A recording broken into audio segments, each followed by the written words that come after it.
আলাইকুম ওয়া রাহমাতুল্লাহি ওয়া বারাকাতুহু। কী ভাবছেন এই পৃথিবীতে সারা জীবন কেটে বিস্তার করে চলে যাবেন, থেকে যাবেন? না, আপনি একটু চিন্তা করে দেখুন, আজ থেকে 50 বছর আগে, 100 বছর আগে, 200 বছর আগে আপনার রক্তসূত্রের আত্মীয় স্বজন যারা আছে এই পৃথিবীর বুকে বিস্তার করত, এই পৃথিবীর বুকে আমাদের মতো হেঁটে বেড়াইতো, খাইতো। এই যে খানা খাইতেছে, কি বিশ্বাস আছে কিছুক্ষণ পরে আমি চলে যাব দুনিয়া থেকে? এটার কোনো বিশ্বাস নেই। অতএব আপনি দেখেন আমার কত আত্মীয় স্বজন, আমার বাবা, আমার চাচা, আমার জ্যাঠা, আমার আত্মীয় স্বজনদের মধ্যে অনেকেই না ফেরার দেশে চলে গেছে, যাদের আজকে স্মরণ করে আমরা হায় আফসোস করি। আর কিছুদিন পরে হয়তো আমরা তাদেরকেও ভুলে যাব।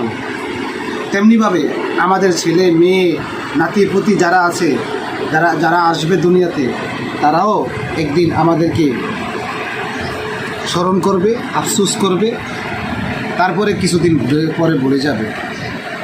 এই পৃথিবীটা রঙ্গমঞ্চের জায়গা, এই পৃথিবীটা আল্লাহ তাআলার সৃষ্টি। এই পৃথিবীর মধ্যে যারা আমরা আল্লাহ তাআলার হুকুম মানি, আল্লাহর হুকুম মোতাবেক চলি, রাসূল সাল্লাল্লাহু আলাইহি ওয়াসাল্লামের দেখানো পদ্ধতিতে আমরা জীবন চালাই, তারা হয়তো হাসরের ময়দানে গিয়ে আল্লাহর দরবারে বলতে পারবে যে ইয়া রাসূলুল্লাহ, ইয়া আল্লাহ, আমরা আপনার হাবিব, আপনার প্রিয় বন্ধু মুহাম্মদ সাল্লাল্লাহু আলাইহি ওয়াসাল্লামের অনুসারী ছিলাম, আমাদেরকে মাফ করে দেন। একটা ওসিলা আমরা হয়তো করতে পারবো। আজকে এই পৃথিবীর মধ্যে কত রঙের মানুষ দেখছি, কত রঙ্গ বিরঙ্গের মানুষ দেখি। আজকে দেখেন আজান হলে, যখন আজান হয় তখন অনেক মানুষ গান বাদ্য শুনে গানটাকে বন্ধ করে দেয়, আজান শেষ আবার গান চালু করে দেয়। অনেক মেয়েরা আজান শুরু হয় মাথার ওড়না টেনে মাথাটারে ঢাকে, কিন্তু কিছুক্ষণ পরেই আবার মাথার ওড়না সেই আগের মতো হয়ে যায়। চুল বের করে কিভাবে যে চলে বলার ভাষা নেই।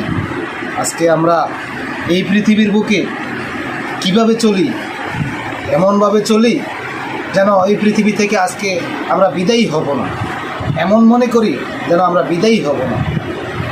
একটু ভাবুন, আজ না হয় কাল, কাল না হয় পরশু, কিছুক্ষণ পরে হলো আমাদেরকে মৃত্যুর শয্যায় মৃত্যুবরণ করতে হবে। কেননা আল্লাহ তাআলা স্পষ্ট করে কোরআন মাজিদে